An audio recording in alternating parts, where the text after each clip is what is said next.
এখানে আমরা দুইটা বস্তু দেখতেছি, এটার মতো করবো আমরা এখন ক্যালকুলেশন করবো settlement for one dimensional primary consolidation. এটি একটা 3D মাস, সয়েল মাস, হ্যাঁ।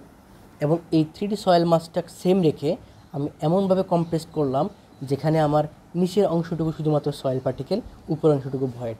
তাহলে সয়েল পার্টিকেলের যে ভলিউম এটাকে বললাম ভিএস, এবং আমার যেই ভলিউমের যেই ভয়েডটা আছে সেটাকে বললাম ভিভি নট। ঠিক আছে, উপরে ভয়েড, নিচে সলিড। এবং এখানে এটা মিক্স, এখানে ন্যাচারালি মিক্স।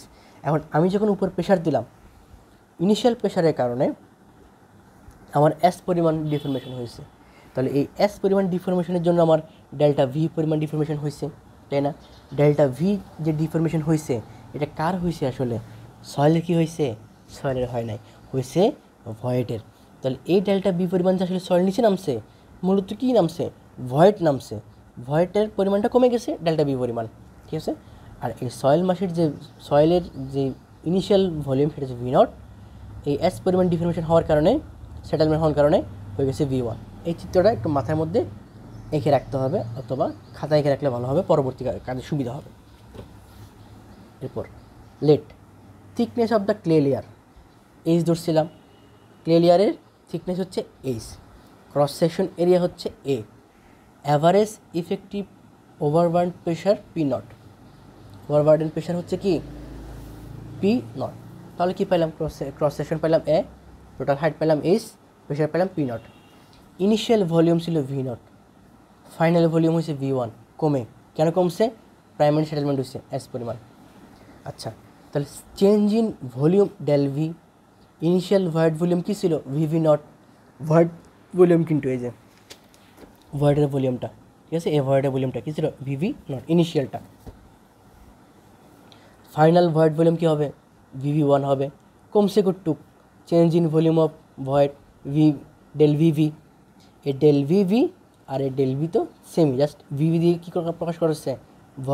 ভলিউমটা প্রকাশ করা হচ্ছে ভয়েডের। Change in void ratio del E. Void ratio at volume, change in void ratio del E. Void ratio at volume মানে ভলিউমের যে ভয়েড রেশিও সেটা হচ্ছে কি? ভি নট অথবা ই। আচ্ছা, এখন now change in volume because of increase of pressure. আমি যখন ভলিউমটা এই চেঞ্জ করছি, ডেল ভি কেমনে আসছে? আমার ইনিশিয়াল ভলিউম থেকে আমার যদি ফাইনাল ভলিউমটা বাদ দিই, যেটুকু ভলিউম চেঞ্জ হয়েছে ওইটাই তো আমার চেঞ্জ ভলিউম, তাই না? Del V. আচ্ছা, ভলিউম নটটা কি? আমার টোটাল হাইটের সাথে ক্রস সেকশন এরিয়া। আর ভলিউম ওয়ানটা কি? এস পরিমাণ ডিফরমেশন হয়েছিল, তাহলে হাইটটা কমে গেছে, S minus S into cross section area. এখান থেকে যদি আমি কাটাকাটি করি, সে থাকবে কেমনে? এই এইচ এ এবং এইচে কাটা যাবে, মাইনাসে মাইনাসে প্লাস হয়ে যাবে, শুধুমাত্র এস এ থাকবে বা এস থাকবে, এরিয়া থাকবে ইন্টু সয়েল সেটেলমেন্ট থাকবে। মানে কি? একটু ছিল, একটু কমে গেছে, তাহলে কী হবে? এটা এইচ, এটা এ, এটা এস, তাহলে এর সাথে যদি এস গুণ করি তাহলে তো আমি যেটুকু কমে গেছে ভয়েড পাইলাম ডেল ভি। এটা বেসিক কমন সেন্স, একটা প্রসেস আগাইছি আর কি। তাহলে ডেল ভি কী হবে? ডেল ভি হবে যতটুকু সেটেলমেন্ট হয়েছে তার সাথে ক্রস সেকশন এরিয়া গুণ।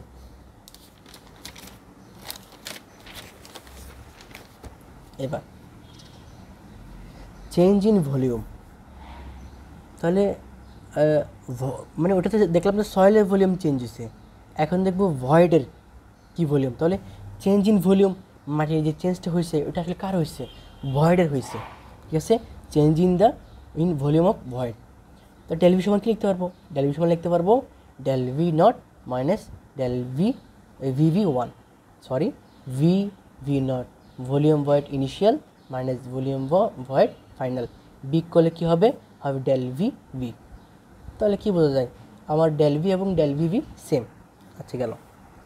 এখন from deformation of void ratio, ঠিক আছে, আমরা একটু আগে একটা ফর্মুলা পড়ছিলাম না, এই ডেলি পরিবর্তন হবে ভয়েডের পরিবর্তন বাই সয়েলের ভয়েড।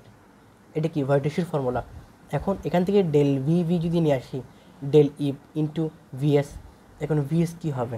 ভিএস হচ্ছে ইনিশিয়াল, ভিএস হচ্ছে ভয়েড অফ সলিড। এটা কি হবে? আমার ভলিউম যে ভয়েড ভি নট ছিল তার সাথে যদি আমি তাকে যদি 1 প্লাস ই নট বা ভয়েড এসে যদি ভাগ দিই তাহলে তখন কী পাওয়া যাবে, ভলিউম অফ সলিড বা সয়েল পাওয়া যাবে। হ্যাঁ, এটা হচ্ছে একটা ফর্মুলা।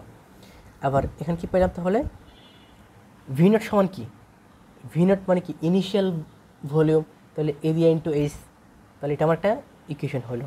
এখন 1 নম্বর এবং 2 নম্বর থেকে কী জানি, এটা 2 নম্বর, যে ডেল ভি সমান ডেল ভি ভি, এবং 1 নম্বর কী জানছি, ডেল ভি সমান এস, তাহলে কি ডেল ভি সমান এস, আবার ডেল ভি সমান ডেল ভি ভি, তাহলে এস সমান ডেল ভি ভি, তাহলে এস সমান ডেল ভি ভি। এখান থেকে আমি এস রাখলাম, ডেল ভি ভির যে ফর্মুলা সেটা মান সেটা হচ্ছে del E H 1/E naught, H 1/E naught, ঠিক আছে। এখন ডেল ইটা আসলে কী,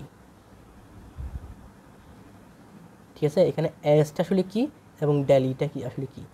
আচ্ছা, এখানে এই এ এবং এ কাটা, এটা এস বড় হাতের এস, এটা সেটেলমেন্টের এস। হ্যাঁ, এ এবং এ কাটা থাকে এস, ডেল ই মানে হচ্ছে, ডেল ই হচ্ছে এখানে উপর চলে গেছে, এসের সামনে আসছে, তো এটাকে জাস্ট ফরমেশন করে লিখছে এস সমান H into del E 1 plus E naught. এটা আমার র ফর্মুলা, আমার বলতেছি এটা আমার র ফর্মুলা। এখানে আমার এই ডেল ইর বিভিন্ন আমরা মান বের করে, ডেল ইর বিভিন্ন মান বের করে আমরা নেক্সট ক্লাসে বাকি ফর্মুলা প্রমাণটা দেখব। ডেল ইটা আমার কিছু কিছু হইতে পারে, নর্মাল কনসিডারেশন হতে পারে, ওভার কনসিডারেশন হতে পারে, ঠিক আছে। এসব ক্ষেত্রে আমার বিভিন্ন কন্ডিশনে আমার ডেল ইর মান ভিন্ন ভিন্ন আসবে। এই ডেল ইর মান ভিন্ন ভিন্ন আসলে আমরা তখন এটা প্রমাণ করবো। হ্যাঁ, এখন আজ পর্যন্ত এটা এতটুকু পর্যন্ত।